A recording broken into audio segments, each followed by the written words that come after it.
Support WrestleTalk! Give us a subscribe. Hello and welcome to the WrestleTalk Super News. I'm Ollie Davis. Press the thumbs up button, give us a subscribe, and post a comment down below because I'll be replying to people from out of nowhere. Coming up in today's show, we have all the latest talent signings and moves between WWE, AEW, ROH, and more, and reports of not just one, not just two, not just three, but 4 WWE stars potentially asking for their release. But first, a shocking development in what wrestling fans want. Partially undressed blonde women. Who could have foreseen such a thing?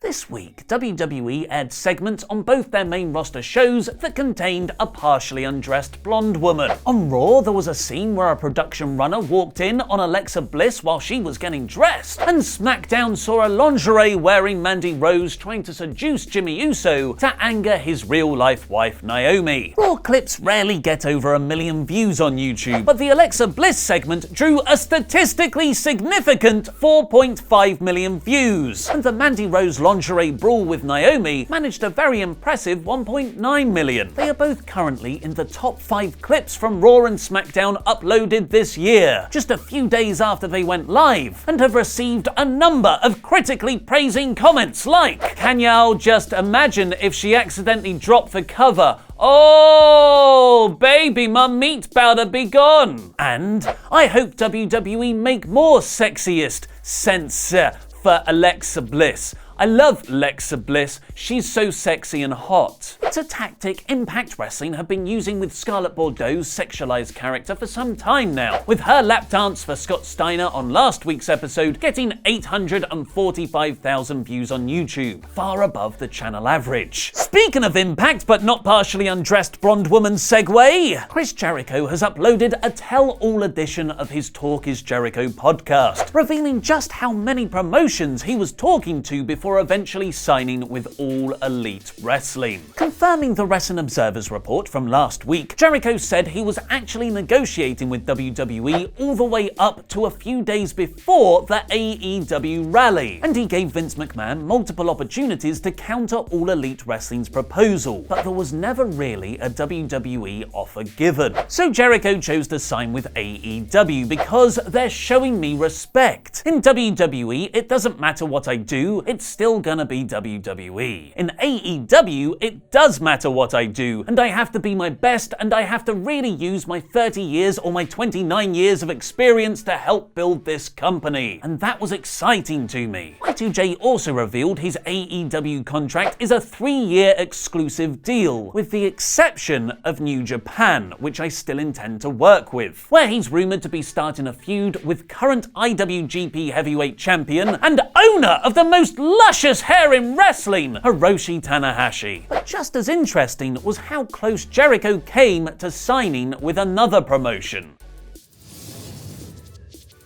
Y2J has been teased to join Impact Wrestling for months, mainly by his very good friend Don Callis name-dropping him on commentary, and the picture he posted late last year of his meeting with Impact's top executives. But ultimately, he opted for All Elite. I really enjoy Impact's product, and I thought long and hard about doing some shows there. I even had a meeting with Scott and Don in Toronto with Ed Nordholm. The offer they made was a great offer. They were going to spend some money on Chris Jericho. We had some great matches planned. Jericho versus Sami Callihan maybe, Johnny Impact, Brian Cage, Rich Swann. I'd love to work with Rich Swann. So I did honestly talk to Impact and really thought about going there. And then Tony Khan came in with this offer. That's the biggest offer I've ever been offered in my career. Those Tony Khan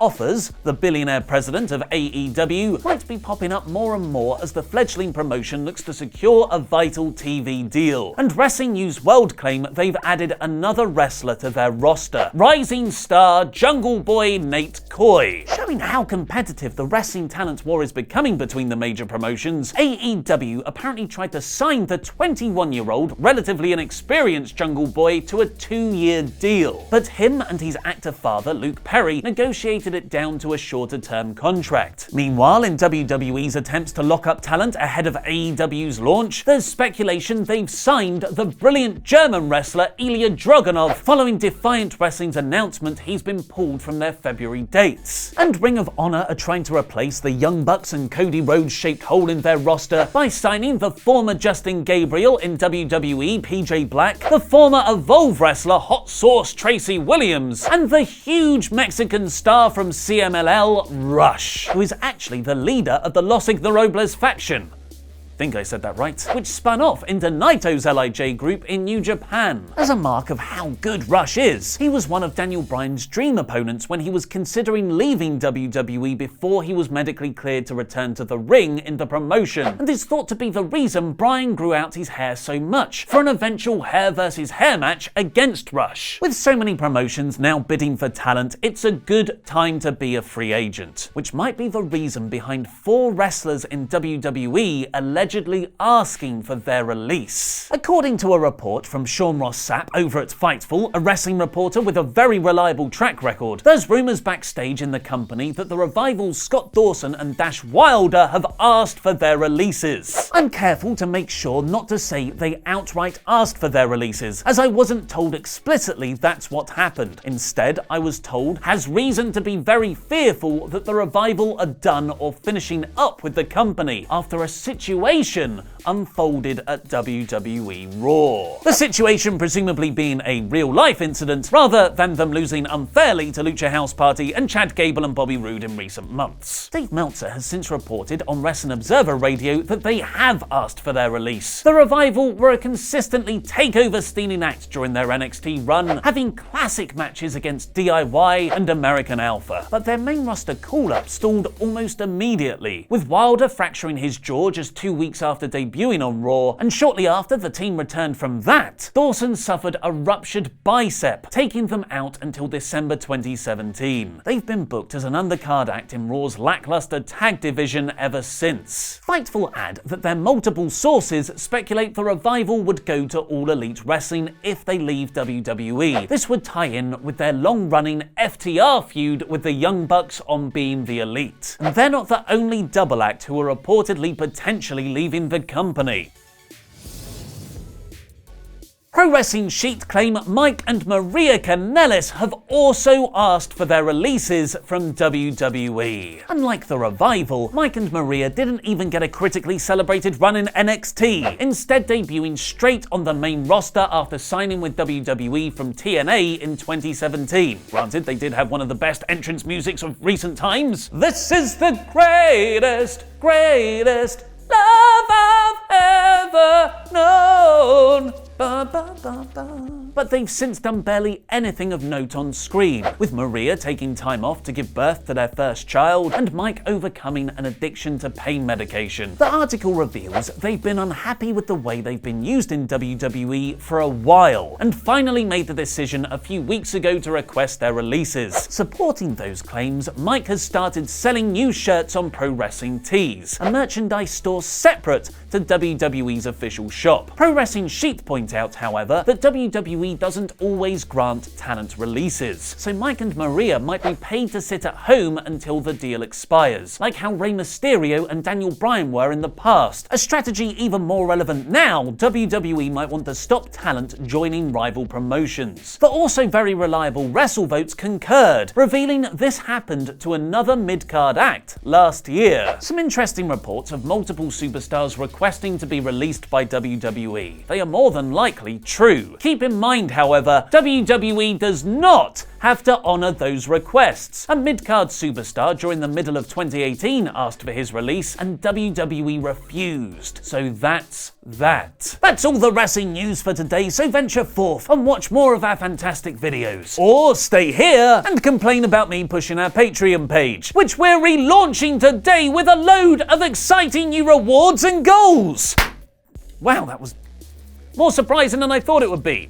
Smells. Not the Patreon page, that smells great. Just the gunpowder. First up is Wrestle League. Laurie, Luke and I have been competing against each other in predictions since Survivor Series, along with all the WrestleTalk.com writers, and we're now opening up that league to all $5 backers. Starting from the Royal Rumble, you'll be able to submit your predictions to the biggest wrestling pay-per-views and see where you rank alongside all of us in our new fantasy league. Spoiler? You're probably better. We'll have a prize for the 4 times a year winners. We're just not sure what that is yet. Also, we're reformatting mine and Luke's Patreon exclusive monthly Ramble Club podcast for $10 backers by adding in El Fakador Laurie Blake for a 3-man booth. And after taking in your feedback of what you want from the show, we're just gonna get drunk and record the conversations. Your name will also appear in the credits of WrestleTalk videos. But why are you doing all this, you might ask? It's because we've got goals. Big goals. The biggest. The first being that once we reach 1,000 Patreons, we'll start doing monthly Wrestle Sketch episodes, and we'll sponsor an up-and-coming wrestler. And thanks to some behind-the-scenes developments, when we reach 1,500 Patreons, Luke, Laurie, and I will book an actual live wrestling show with real wrestlers and a crowd, and I'm so excited, and we'll film it and put it on this channel for free. You wonderful Patreons have already helped us bring on Luke full-time and get weekly NXT Wrestle Ramble reviews to happen, and we want to make 2019 even bigger. So support Wrestle Talk, become a pledge hammer on Patreon today. Click the P icon on screen now to help us reach our goals. Monthly Wrestle Sketches, helping the next generation of wrestling talent and putting on a live Wrestle Talk wrestling show. And you'll get loads of rewards as our thanks. I've been Ollie Davis, and that was wrestling.